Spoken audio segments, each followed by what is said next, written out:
Welcome to another exciting episode of Positive Business Action. Today, Hugh is joined by representatives of Ticket Spice to explore the latest trends in ticket sales, customer engagement, and how to maximize your farm's potential. From boosting your revenue with creative ticketing options to enhancing the visitor experience with unique attractions, we've got insights that will help you grow and thrive. Well, gang, we wanted to hang out with you today, and we've had a couple of weeks now. At least some of us extraordinarily fall-focused people have had a couple of weeks off. If you're into Christmas, you people are crazy. I don't know why you pack up and throw out the pumpkins and put up lights and do that stuff. I tried that one time, and that was one of the few times when Hugh got a message from God in 2007 in the form of never over 21 degrees. And at one point I found myself plowing ice off a sod parking lot with a giant tractor and blade and four-wheel drive and spinning. And I realized the Lord was telling me, just spend Christmas with your family, Hugh. It's not for you. And clear message. That sounds about right. Christmas is not for you. We'll take that snippet. That's right. Christmas is not for Hugh. Gifts are still welcome. I mean, gifts are still welcome. So you tell your kids, guys, we didn't get presents. Christmas is not for Hugh. Sorry. Not for Hugh. Save your Amazon points. He doesn't need them. I just want to give you kind of the schedule for today. The tech nerds are going to get us some hard data from the season, right? From all the people for whom they are selling tickets. It's just always really interesting to get that data. I had to let them debut something a little new that's coming up. That's kind of fun.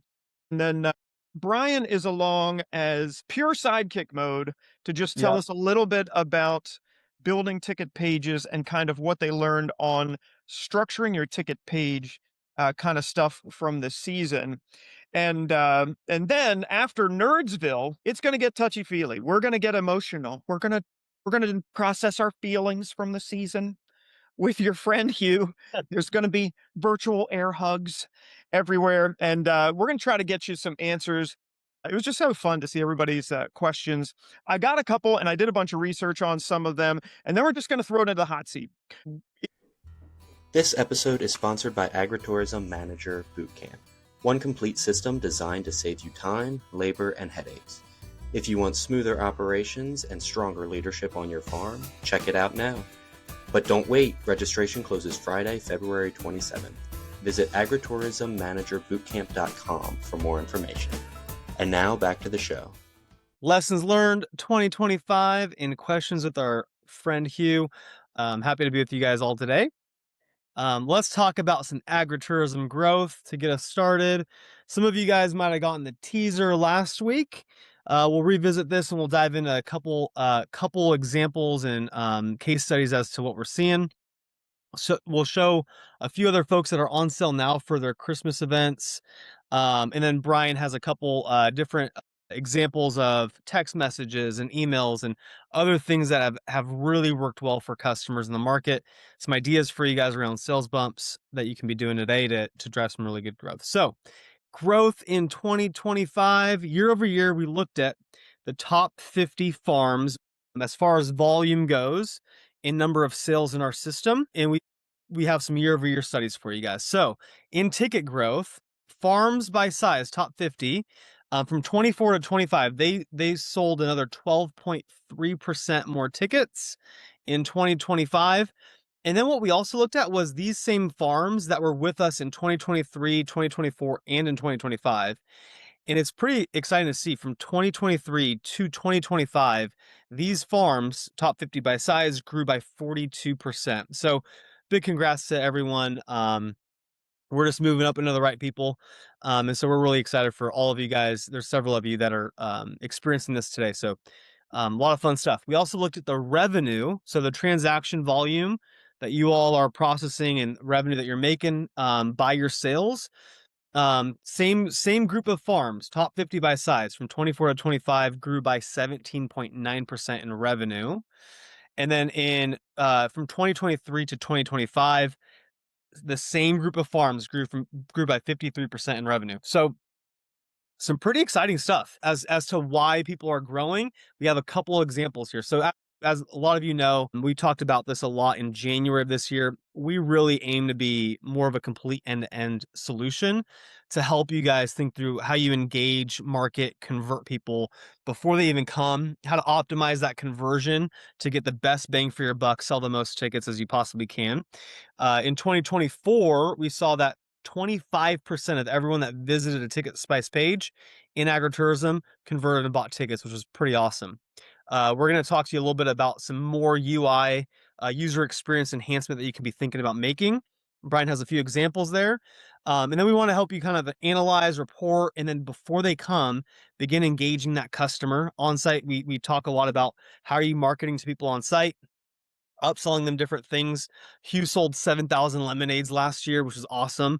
We talked a little bit about that, but there's other things you guys can be doing that we'll talk about here in a little bit. And then ahead of your next event, Hugh mentioned, if you're doing Christmas, you should be warming up that audience that just left your farm in fall, warming them up to do a flash sale of some sort. And Brian has a couple ideas around what you might do for Christmas, but how are you going to begin remarketing to them? Because what we find is that 60% of people are going to come back the following year. And so if you're seeing this growth, I'll show you this again. If you're seeing 12% growth, right, and 60% of this year's visitors came last year, you're finding about another 50% of people that are brand new to your farm this year. So when we think about remarketing, if you can increase that 60% revisit to maybe 65 or 70, you're seeing some pretty good growth. So you want to have some, we obviously have a lot of tools that drive this, but you want to have some strategy in place to do it. So that's some things that we do that we think about when it comes to, admissions and ticketing, and some growth drivers. When you think about ticketing strategy, a single page transaction that looks like your brand, key, easy win. Speed and clarity is going to win the day for you. So we burn 1,000,000 calories, all these calories, thinking about all the things that are happening in our lives, decisions we're making, kids, families, what we're doing this weekend. If you can create something that's going to drive both speed and clarity, you're going to get a conversion. And so that's what you have to have for that. And then layering in your offers. So a couple examples could be, yes, you might have a general admission ticket, but maybe think about doing a flex ticket or a timed versus any day ticket is a different way to say it on that same transaction, packaging different offers, maybe the ultimate package that Hugh does. Think about season passes. There's all these things that you can be doing to increase the different types of tickets and packages, because what we find often, people are not going to go to McDonald's tonight. They're not going to go to the steakhouse, but that mid tier, like a Chipotle option, is a great option. I love Chipotle. Huge fan of Chipotle. Love it, right? And so people are going to buy that middle tier option because people want to find the best bang for their buck, their best value. And if you can do that quickly, they're going to buy that package for you, right? And then before they check out, I got a good, better, best here for you. So adding on different things, right? So food and beverage is a good option, right? That we see some people sell stuff. Better is a merch or online only offer. And then the best option you can sell before they check out is something experiential. So this is just in our system, we see these get the best bang for your buck when it comes to sales. So think about experiences. An experience could be like a goat feed. It could be, a photo with Santa. It could be a lot of things. That's an experience that people want to add to their order to increase their overall visit of your farm. So some thoughts there. Other things that you could be doing, striking through the price that they're going to get. So we talk a lot about penalty price, right? So charge a little bit more on site. Easiest way to increase your rate, charge a little more on site. Now what you can do is, like, say you're charging $30 on site, but you're charging $25 online.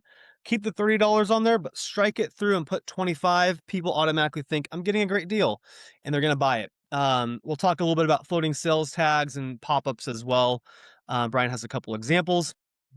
Brian, tell us a little bit about marketing strategies. Brian's been kind of our in-house guru, who's helped a lot of different farms. We'll have a few different thoughts for you here, but why don't you tell us a little bit about the marketing strategies? Yeah. Do you want to go to the next slide? I'll kind of just let you run the slide deck there.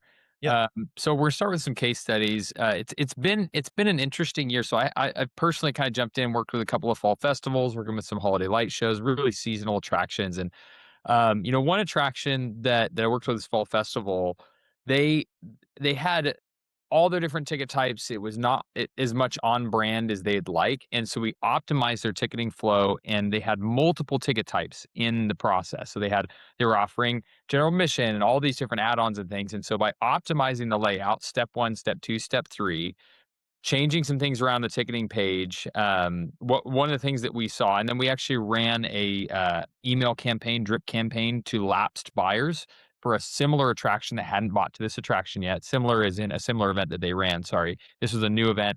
Previous buyers from previous event.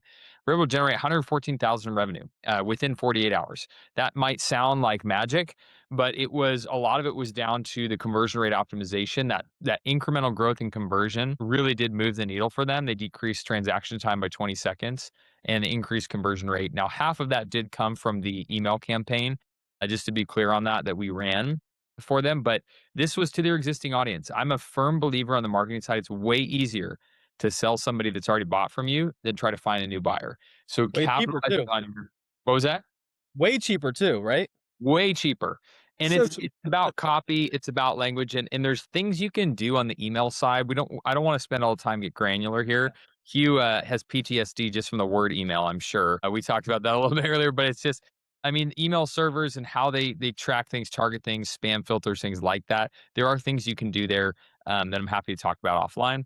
But let's go to the next case study here. This was a attraction that had never sent an SMS before. They had never activated their SMS. And we decided, hey, what would it look like to end our flash sale with an SMS? So in 5 hours, this attraction made $41,000.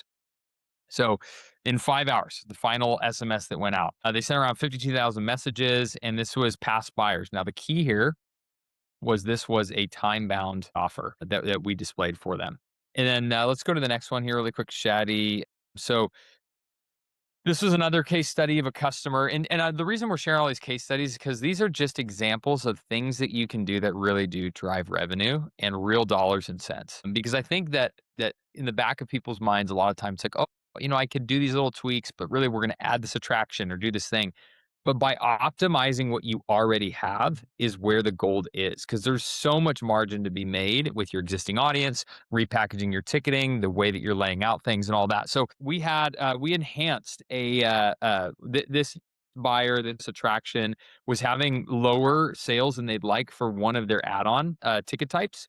And so we decided to reorder the page and add in a pop-up window that prompted this sale. And year-over-year stats in the last 2 weeks we've been running this. So compared to last year, same 2 weeks, and this year, same 2 weeks, we're at 42% in opt-in for that upgrade. Absolutely massive, and a lot of that is just around visibility. And farms vary, right? So we have some farms that are like, I only sell one ticket type, GA. Your opportunity is how do you create some layering in there so you can price anchor people and sell higher tickets.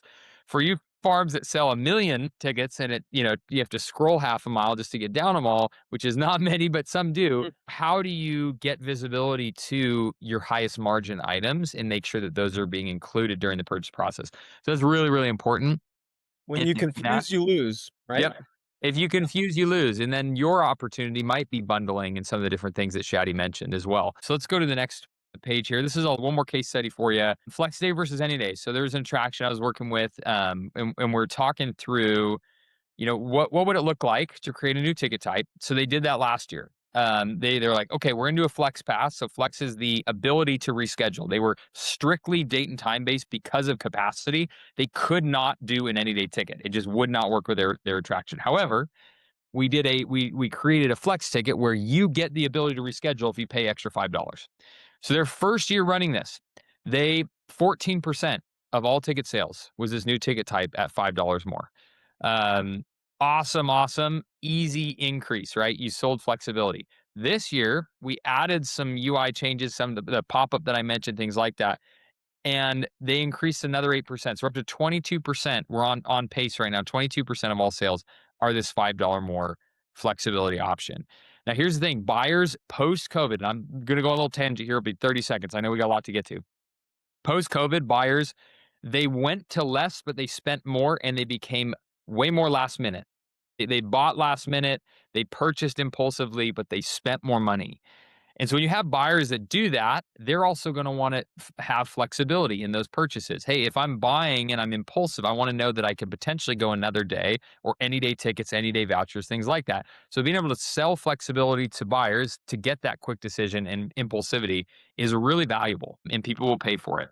The other thing too is if you're doing flash sales, right, and you want to get your sales out, a couple months beforehand, which I'd recommend before fall, you have to give people the option to come any day. You can Mhm. sell a season pass, yes, but if not everyone's going to buy a season pass. You have to give them the option to buy any day, which this does, because people are not going to know, I'm going to go to Hugh's farm in October and I would love to go, but I'm going to come on this day and maybe this day and this time. Like, you're just not going to get the conversions. So you have to offer this if you're going to sell in advance, which you want to get that revenue as early as you can, because you got stuff to buy, you got people to pay. So highly And recommend yeah. offering this, if anything, in your pre-sale, right? Yep. Yep. Yeah, Um, we can go to the next page. yeah. So here's some good examples. Why don't you talk about this, and I'll show some examples of different pages that are selling right now. Yeah, so this is just a really quick example here. This was that text that made that 41,000. Don't worry, that is a fake link, so it won't take you there. But yeah, this is our 3 hour left, 30% off tickets, experience and more. Prices go up in 3 hours. This seems really basic. It's meant to be, but the biggest driver here is communicating the time constraints around the sale, and getting people with SMS. As soon as you exit out of that, it's gone forever. They're not going to go back and find oh, it's been 2 hours. They're not going to do that. So being able to communicate something this urgent, this close to the end of the sale, ideally we want them to convert using Apple Pay, Google Pay on mobile devices within, like, as soon as they get that message. So we're close enough to the end of that sale. The other example is part of a campaign that we ran, as a five email campaign, drip campaign that we created. Extremely basic, right? You're going to notice there's not a lot of text in there. There's 2 call to actions, and there's red text around the time constraint. Doing this intentionally, people get a lot of messages, they get a lot of emails, right? They're going to read the bullet points. So giving them multiple calls to action, communicating the time constraint around the offer and making sure you have an offer, and then filtering in a hybrid model of text and images is very important in email. A lot of email providers will actually filter out images as spam if it's an unknown sender. And so what that does is, if you're sending constant contact, for example, and you're just sending a PDF out that has call to action buttons in the PDF might be categorized, and has been, we have data to prove it, has been categorized as spam. And so all they send is the links. It's just literally an email with just links because it takes the image out. So you have to filter in image and copy in the same email when you're sending these emails out, with some sort of header image to make it look professional, things like that. So there's a lot we can do here. I don't want to dive in the weeds. I know we got a lot to get through, but these are just some examples. And the reason we give you these is to show you, like, the little minor tweaks, the things that you can do to engage your audience do move the needle. And these ones Brian came up with, so we're happy to share these and other ones that maybe he's done as he's been working with folks. Let me share this with you guys. A couple other ideas here. Pop this out. You should be able to see my screen here. So these are a couple other examples I want to show you guys. This one, I really like this one. You have a countdown clock here. Click get tickets, and then it has these limited time only offers on here. This best value. This is what, like, in my mind, like, for a consumer, again, when you confuse, you lose. I burn calories all day thinking and worrying about everything else. I need to have a quick transaction. And this does that for me, right? Limited. And this is like, I get to choose my date and time, or I got that flex option that's a little bit more expensive. So I really like this one. This is a really great one. Let me go back up here. This is another one that I really like. These guys, they have a date picker. So you go pick your date. And then this one right here, if I go get a general admission ticket, this is that pop-up we're talking about. I go get 2 GA tickets, for example. Automatically, they want to sell me these photos with Santa. Who doesn't want to take a photo with Santa? And then I just come in here and I grab these extra photos with Santa and I select it and I keep scrolling down. And then lo and behold, it adds those photos in there for me. So I really like that option. Here's some extra sales bumps. So we see a really good level of conversion there. This is another group. Again, there's some popular bouncing up and down, right? And then I have that flex admission. So it strikes it through right here. What's the gate price? It's 22. Buy it online for 20. I can come in here and grab that. or I can decide I'm coming at a specific date and time for $5 less, right? And so I can come and do that. So these are some ones that I really like. Brian, were there any others that I'm missing that you had in mind? No, I think it's this the whole 30,000-foot view is about intentionality. This is not something you can sleep on. Like your offer, starting with the offer and the buyer journey is just so important because your ticketing engine is your sales engine. It is the sales for the whole season. And so I think thinking that through and being really intentional around that, and we're happy to help.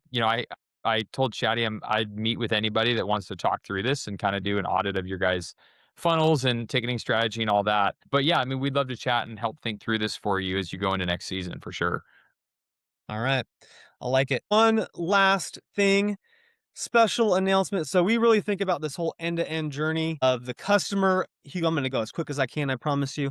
No, that's fine. They're here for a secret announcement. This Now is they're the getting a bonus announcement. secret announcement. And I'm going to chastise you all later that I didn't have bouncing red things striking through and popping up extra Santa for fall. I'm pissed.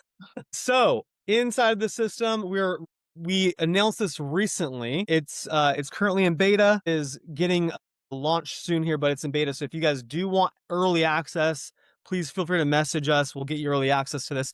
This is free for all of our customers to use.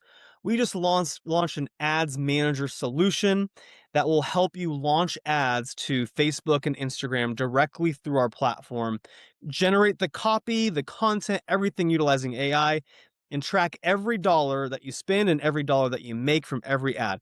Information to make a decision about how you're running your ads. So just to kind of give you an example, fall festival campaign objective is we want sales, destination link. Let's just pull up Hugh's Maze Quest link right here, just for example. Ticketing page, and I'll just do a custom link here. Tell us about your event. Hugh, I just went on through it into ChatGPT, said, tell me about this event. I'm going to drop it in there. We want this to be persuasive. What's your website, Hugh? It's going to grab images from your site, generate all the fun stuff. I'm going to just do an image, not a video. And then voila, it's going to create this beautiful ad that you can obviously edit. So AI is going to give you information. It's going to give you all kinds of content. Experience the 2025 corn maze. Discover 2025 corn maze. It's going to give you all of this great stuff that you can obviously go and change. It has learn more, book more, whatever you want it to do. Let's find one that we like. Okay. I'm going to go with this one. Let's just choose this. And then I'm going to have different text. So it's going to give me some suggestions. I can obviously go change this. So primary text, headline, descriptions, the button, let's just have it say book now. I can obviously go edit this, change it, whatever I want to do. And then who do I want to target? I'm going to target new audiences, use a previous audience. I'm going to retarget people potentially, right? Website visitors. This is good stuff, people. Let me tell you what. So I'm going to go retarget your website visitors. My daily budget. Set your budget for the lifetime or daily. I'm just going to do $200 for this one. And then I'm going to go ahead. I need to actually have my ad account added on here. And I'm going to go start this thing and go launch. This has been really awesome to debut for people. People are pretty stoked about it. And then again, I can see where I'm running it, impressions, clicks, sales, ad spend, budget. This isn't meant to displace your current agency. If you're working with an agency, it's just to give you tools to go execute on your ads and get visibility into your revenue tied to every single spend. You're live with Meta. We'll soon be live with TikTok. So we're excited about this. We're excited about what it can mean for our customers. So some fun stuff there. Last but not least, if you guys want any extra help, we were thinking Hugh's going to give you guys this big announcement of all this fun stuff. And so we said, how can we give a little bit of extra value to all of these wonderful people that are investing their time with us? So Brian, we're pimping him out here, but he is more than happy to do a marketing and ticketing funnel audit for you to help solve any problems, help you think through what you're doing. You don't need to be a Ticket Spice customer to do this. Our goal is just to be supportive of you and whatever you're doing. So he has graciously offered this up. We'll drop this in the chat for you all as well. All right, Hugh, let's get into some questions. What do you think, my friend? Man, Here we go. So Nice. we're getting to right. We had our busy season. Uh, it is, in fact, I think a little bit hard to slow down and just think about stuff, right?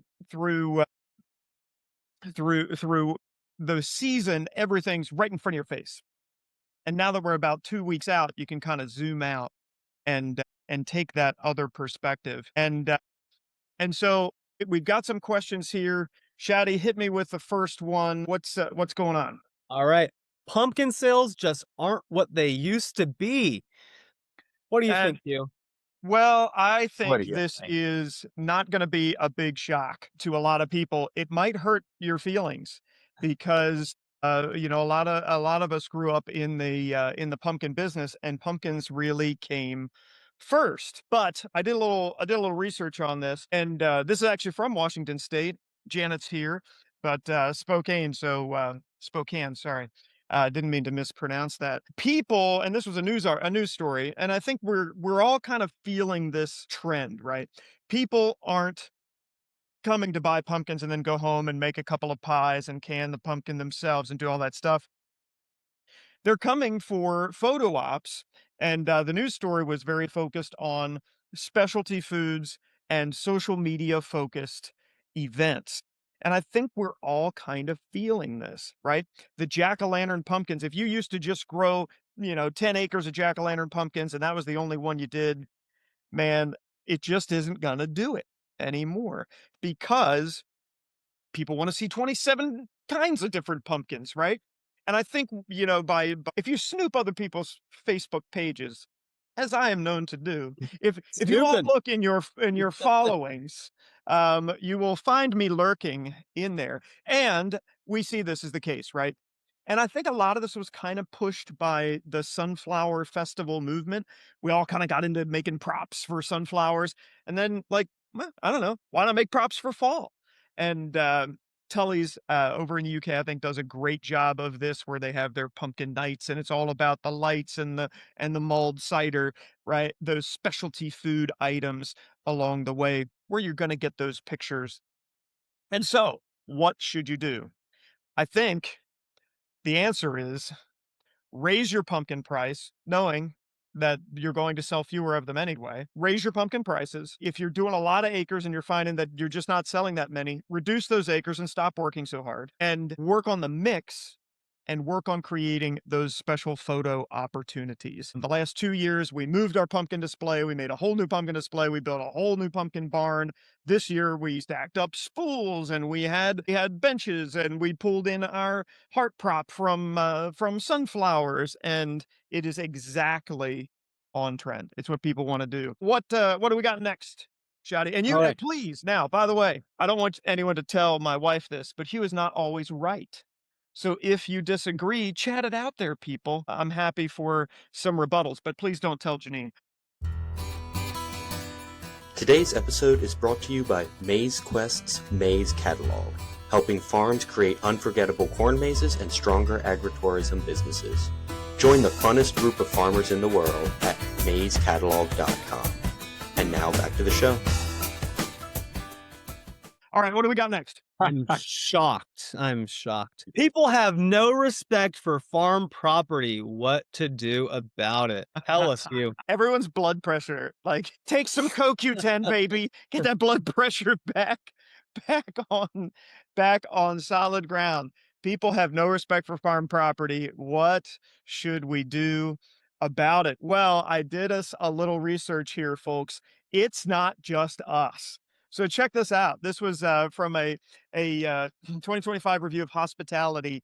They found that 82% of frontline hospitality workers reported witnessing or experiencing abusive behavior from customers. Does that number sound about right?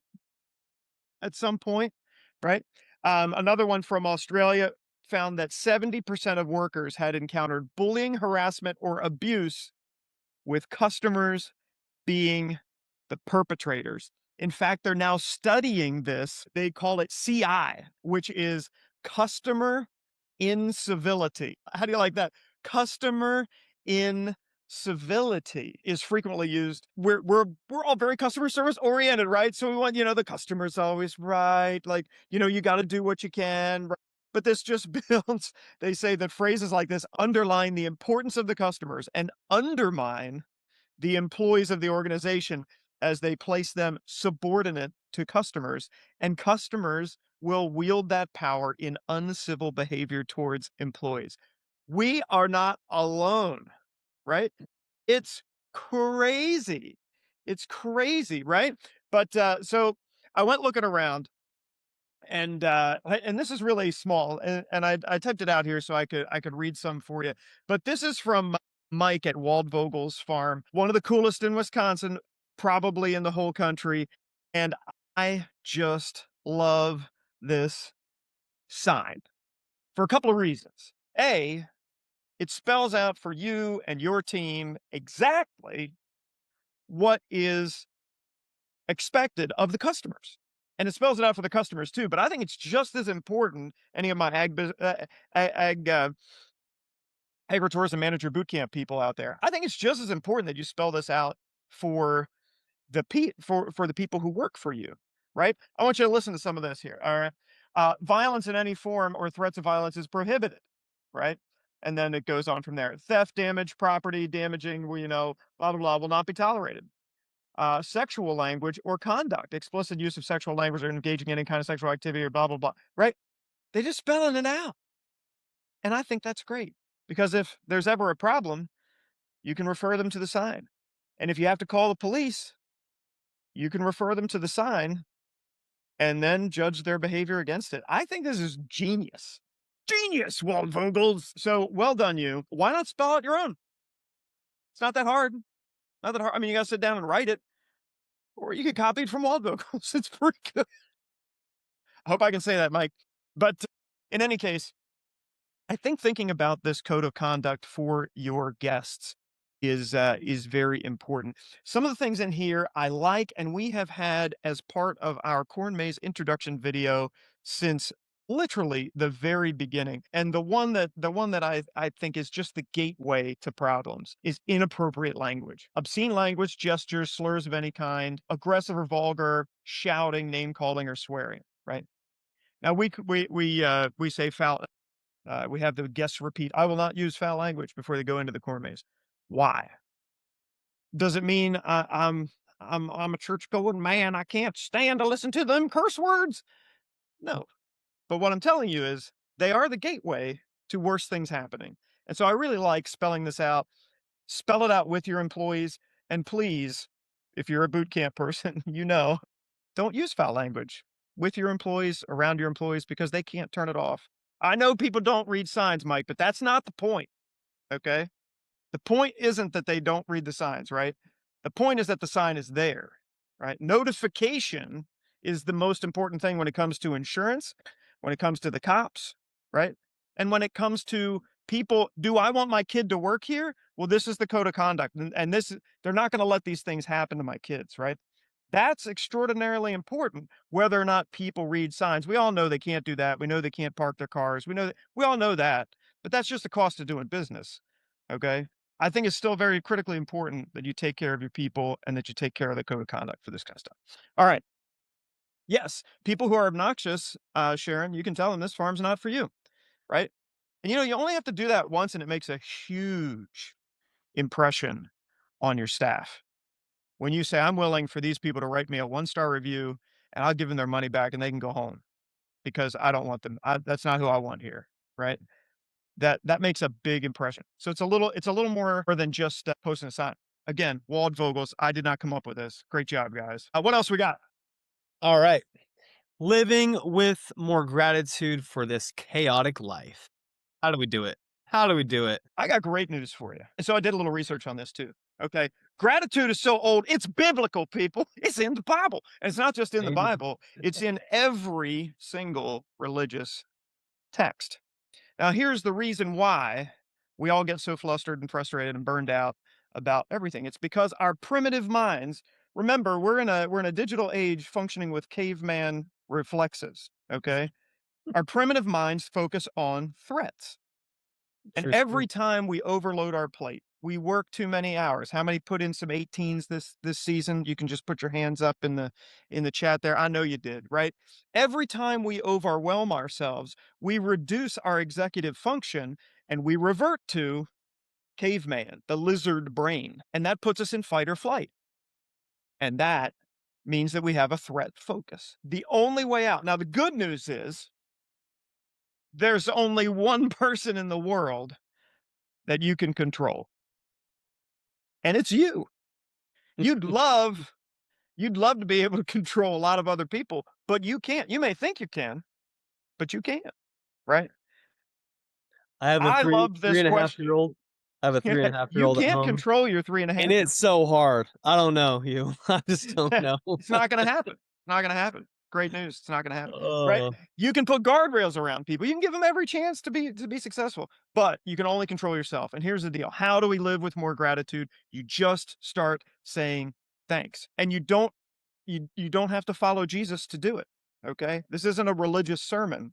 You can literally just say, thank you that it's not raining right now. Thank you for this beautiful vista I'm driving into at the end of the day with these people I didn't want to take to the pumpkin patch, but thank heavens they're on the wagon, right? When I pick up trash, I literally have to say to myself, thank you that someone was here to drop this because I know they bought a $12 burger. So the joke's on them, right? Right. You can just uh, choose to do it. And when this question came in, it was someone who was choosing specifically this season to realize, and I realize it too. My dad's 83. I don't know how many more seasons I get to do it with him. He's in great shape, but he could get hit by the proverbial beer truck crossing the road at some point, right? You just have to say thanks. You just, um, even when it's frustrating. I'm so glad there's 12 teenagers here who work for me that I can be frustrated with, because with 5, I couldn't open the park. Right? I just had them bust out the back window because they were throwing fence rails into the back of the truck. And the guy goes, technically the truck did it because it ricocheted into the back window. I just say, thanks that I got another broken down truck they can steal the back window out of. You just have to choose it. All right, along the way. What else we got going on? ordering algorithms. How we finally conquered too few hot dogs. What do I mean by an ordering algorithm? Guess what? It's your boy Farmer Hugh, and I am going to give you mine. How about that? How about that? Nice. Do That you was use an smooth. algorithm? And I got so mad because a couple years ago, we've been doing this a couple years now. A couple years ago, we would fail sequentially in every way possible. This weekend, not enough pretzels. The next weekend, not enough burgers. The next weekend, not enough chicken tenders. And the next weekend, ran out of fries. And I was pissed. I was mad. I was madder than a wet hen. A little allusion to something secret that's coming later. Uh-oh. Anyway, you can calculate the number of burgers. I'm going to show you how we do it. This is another secret surprise. You didn't know this was coming. This is Hugh's ordering algorithm, just the quick and dirty version. If you really want it, I'll send you the Excel document. Just email me after the thing. But let's take a little look. So what we have here is this is an actual attendance, right? So 33.98, and the actual sales from that weekend, 443 burgers, chickens, blah blah blah blah blah blah blah. So I have the actual attendance and the number of burgers, which gives me the decimal. This is how nerdy, people. If you were like, I bet Hugh was one of the awesome, cool kids who was so popular and beautiful in high school, he was probably the prom king. That's not the case. I did get really good grades. Anyway, you can get a decimal here, 0.2772219 burgers per person. But now what does that mean? All right, so we put in the projected attendance for the next weekend and the delta, which is the delta is the difference between the two for the non-nerds. All right. What's the change in attendance? That's gonna multiply out here for this is how many burgers we need. And then I'm super lazy and I don't like mistakes. So we get 40 burgers in a case. How many cases do we need to order? And yes, I did use the rounding function to round up. Nerdsville! We didn't run out this year. How cool is that? How cool is that? What we ran out of was freezer space because the volume metric here is now wrong. We need too many of the stuffs to fit in our freezers. But this tells you the number of cases to order. If you guys want it, I will just give it to you. It's super fun, super cool. You will need to put in your own attendance, either by day or by weekend, whatever it is, and then your actual sales of the things that you sell at that given attendance level. You never expected this much nerdiness. You're like, Hugh, when does the fun stuff start happening? This is nerdy. All right, what do we got? What do we got? Pumpkin sales are way down. This has been happening the last couple of years, but this was the first year I noticed wagon rides being an experience. And so many customers just wanted to ride the pumpkin patch, take photos, and basically go to Walmart to get their pumpkin. We cut our days open and hours back. We cut our open days and hours back and made more money. We focused more on props and food offerings, especially those Insta-worthy food items, and increased our per cap.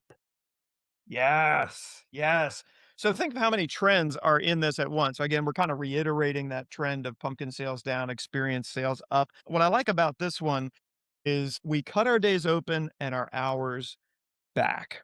Now, this is a very classic place you can end up, especially in a family business, especially if you've had some generational transfer. You're maybe the son or daughter, or maybe you're the grandson or daughter, and grandma and grandpa have always been open 7 days a week from 8 a.m. till 7 p.m. Monday through Sunday. Right? I mean, just right because they always have. That's how hours get set. Why did you pick those hours? Because we always have. More than a couple of years ago, I'm gonna say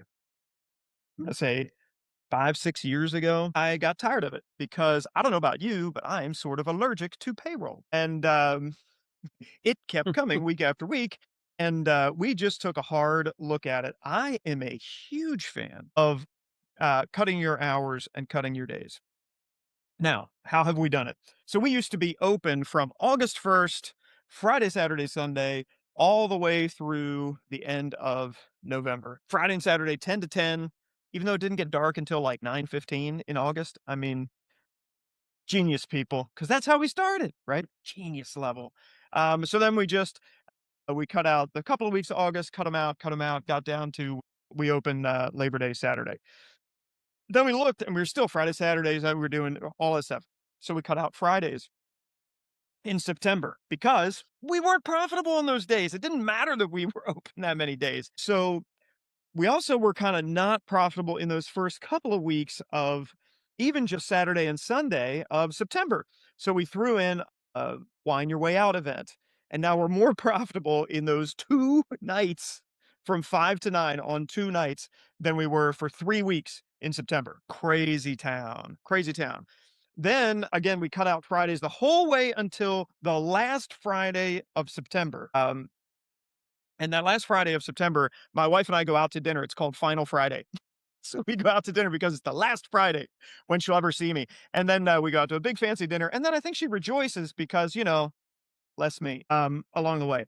So we just kept cutting those hours. We didn't do the flashlight nights in September because it didn't get dark and people weren't there. We just closed at 4. I mean, it was awesome. It was great, right? Fewer hours and you're increasing that profitability. It's just like tweaking that little button on your website, right? It doesn't seem like a big, cool thing you do, but you just do a little less and all of a sudden your expenses go down. That counts, right? That counts in terms of profitability. And focus more on props and food offerings, especially the Instagram worthy foods, and increase the per cap. A lot of us are on this train now. A lot of us are on this train now, right? Which is we want the per cap to go up, and if more people come, that's okay, right? People love those photos. That They love photo them. with Santa deal is selling like hotcakes. You get your general admission ticket, and then pop up, boom, photo with Santa. Highly Yes. recommend. Katrina has a couple questions here. Yeah. Did this farm charge for the wagon ride only? No, it's admission. Just include it in the mission. Stack the offer in there. Love it. Yep. Don't give people a way to pay less. Some idiots will. That's Now, there's a great. converse to that, right? Which follows these potential reason why questions, and that is always have the opportunity to pay more because some idiot will, right? I mean, The that's what inverse Brian is was also talking true. about. If you have one ticket price, you can't capture all the money. Someone wants to pay more, and you've seen them. You've seen them, right? They got a corporate polo, Yep. sunglasses. The wife's real fancy. And she goes, "Yeah, we're doing the ultimate." And he whips out the card. Didn't even look. Didn't even look. And that means you're not charging enough, right? Because he doesn't care, right? She comes in, she's pulling it out of Birkin bag. She doesn't care what it costs, and you didn't charge her enough, right? You gotta have that top end price. You know how you know? If you have something expensive enough, and it's on the auctions and no one has bought it. That's the only time you know you have something expensive enough, right? Crate down. All right. Good call out. Here we go. Can you get by with less? Is your experience worth it? And is your experience worth more? Right? Experience worth more. Quick plug for Super Mega Slide. A number of us found that the minute you put in a Super Mega Slide, you could charge $5 more, and half the people paid it. Mm-hmm. That's why I invented it for me. And that's why I rolled it out for you. Because, right, your experience can be worth more, and I'll be darned. It otherwise I'd only be $19, but now half the people pay 24. Hey, right? Mm-hmm. Is your experience worth more, and how would you make it more? All right, hit me with the next one. All right. Doing all right on time. We're good. How one staff person who has negative views about customers and or new employees can quickly spread and contaminate the thinking of other staff members, which reduces the team's productivity since they are wasting time to discuss the negative attributes that they perceive about a new staff person. So people basically gossiping. Come on, people. It's true. It's Can't true. can't have it. How Can't- many of you, and you don't have to put your hands up, especially if your employees are here. How many of you have fired someone and your employees came up to you and said, "Thank you. I didn't think you were ever going to fire them," Gotta right? let it go. I didn't think you were ever going to let them go, Gotta right? let it go. Chatty, Right? chatty, you're making me nervous. No, you can say Brian. Brian needs out of here. He's If you horrible. don't see me, I'm big on this. I mean, when there's people contaminating the environment, gossiping, I want to address that quickly, because that stuff can spread, and you just don't want that in your environment, because people will feed off that. When people start all talking and thinking the same about a certain negative attribute or thing, you're like, oh, you didn't all come up with this individually. You came up with this because you're all gossiping together. And it doesn't create the culture you want. Our team, this team that I help manage is like 30 people. So like you gotta keep an eye out for all that stuff. Address it. What's that, Brian? we try not to let it get back to you, but sometimes Yeah. That's right. That's right. And I think we all get this. I think we all also fall into the trap of, I can't let this person go, even though they're such a pain in the neck, because I got to fill that position. I got to have somebody make donuts. I got to have some. And in the Or end, I would say just release it. You have to release it. Someone will learn how to make donuts, right? And I think the other trick here, my boot camp people have already heard this. I know you have. You can't do it. Okay? The biggest determinant of whether you are a place where this happens is if you do it, right? And that is terrible, right? I think one of the things that I will miss most about my dad whenever he passes away is that there are some things only dad and I can talk about, right? I hope you have that person. They can't also be in the organization, right? I mean, it's just the way it is. You can't lead from a position where you snipe behind people's back with other employees. It's tough, right? Those employees can be your dear friends, but they aren't your confidants, right? That's not where you handle or process that kind of negative information, because it leads to this. Well, I saw you do it. The biggest, you got to get rid of it when it happens, but you also can't lead from a position where you're letting it happen. Uh-oh. It looks Uh, like we are quick, freestyling. quick plug. I'll just drop this in.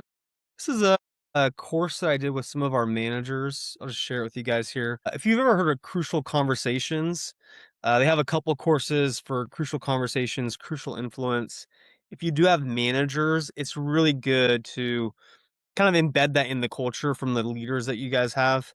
I'd recommend maybe going through that with them once a week, maybe if you're doing an all hands with them or something like that. But they have a bunch of different classes you guys can do.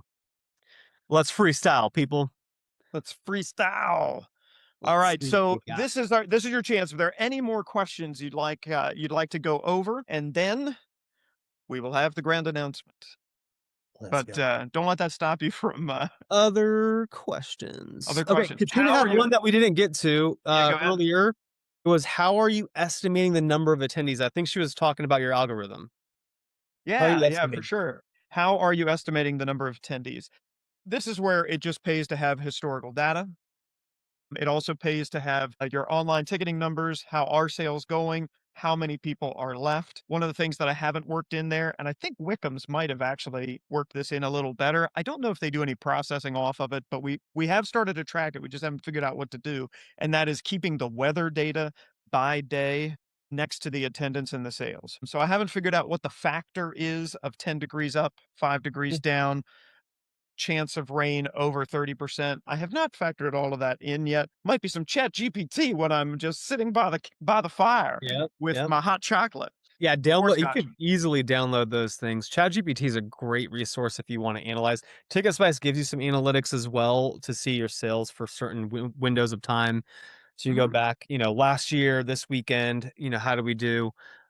But if you're using other platforms out there, you can download, upload a ChatGPT.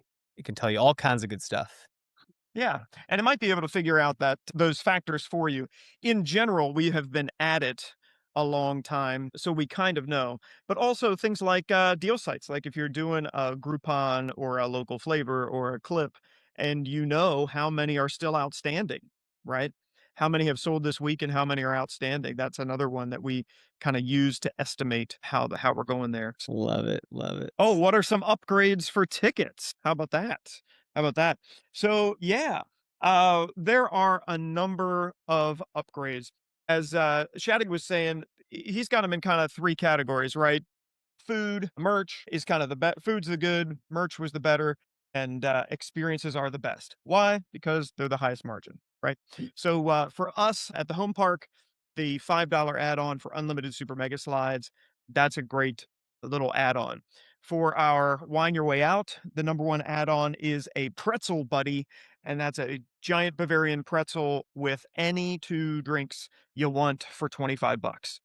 But online, you can get it for 20 bucks, right? So $5 off on that upgrade and saw a great uptick there. We also were selling 3-drink packages. You could get a single or a 3-drink package so that when you rolled in, you just got your tickets. You didn't have to do any more processing. Boom, boom, boom. And you could Mhm. get your drink packages. That's a great way to go. And I'm pretty sure, Catherine, that you have a bar there. So pre-selling the bar, that's good stuff. Yeah, some other ways that I would consider doing it is, if I could just share this one again right quick, Hugh. But this, because people, they don't read.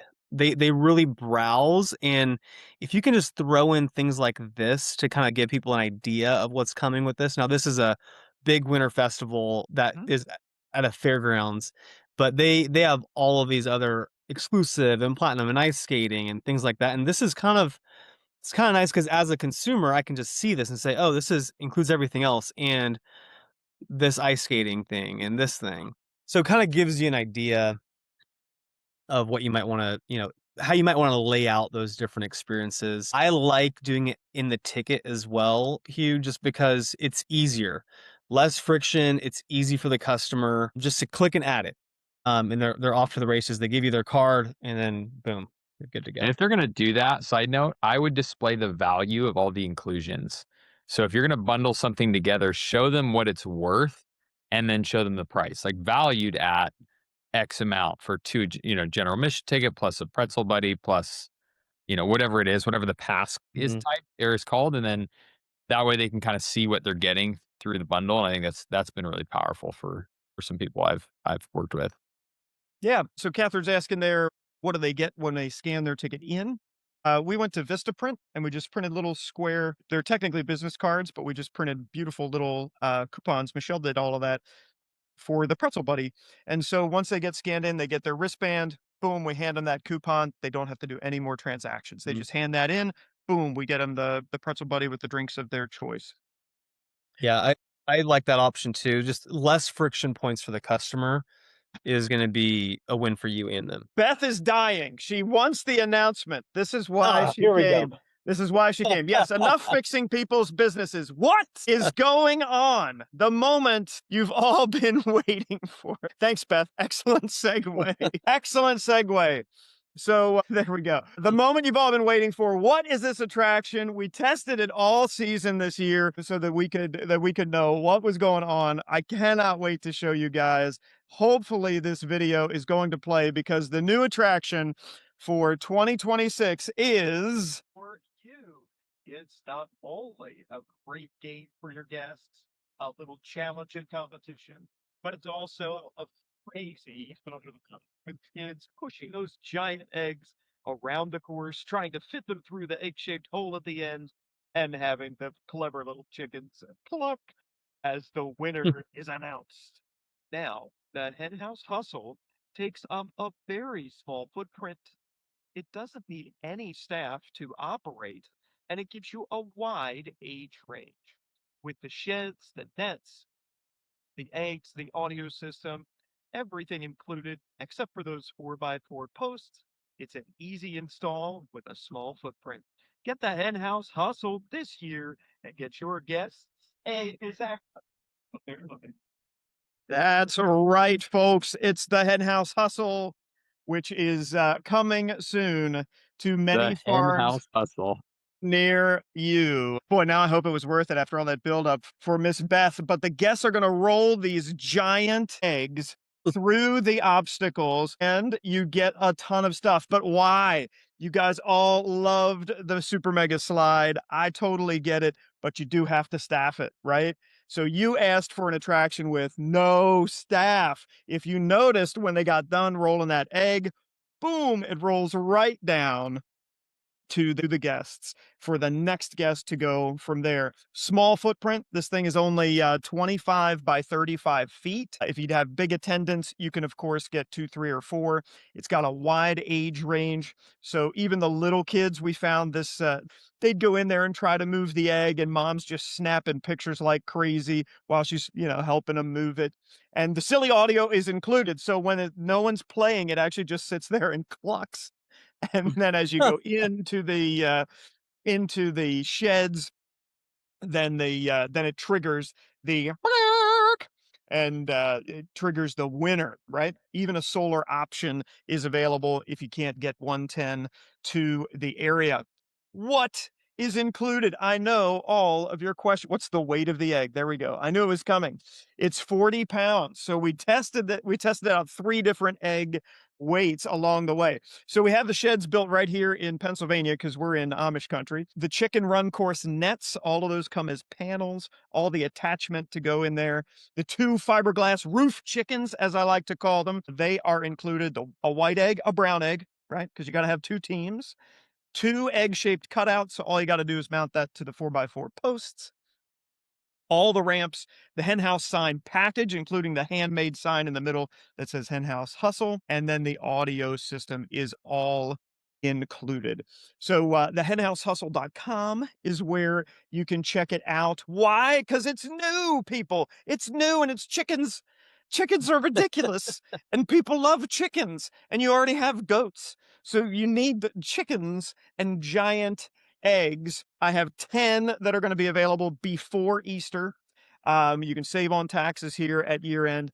So the sheds and everything's going to come to you common carrier. All you got to do is get the posts, right? Dig some post holes and then start attaching the nets. If you do get a bigger discount if you're a Corn Maze client of ours. I wonder why he did that. We'll have plenty more after Easter. No worries. but we got 10 that we can get out before Easter time. So the price $15,999. If you want extra eggs while you're getting them, the extra eggs are $5.79 each. The eggs, I meant to put in the video, but I had my manufacturer go outside and throw one up in the air as high as he could, and no trouble, no trouble. Now we did break some of the wait for the setup on this.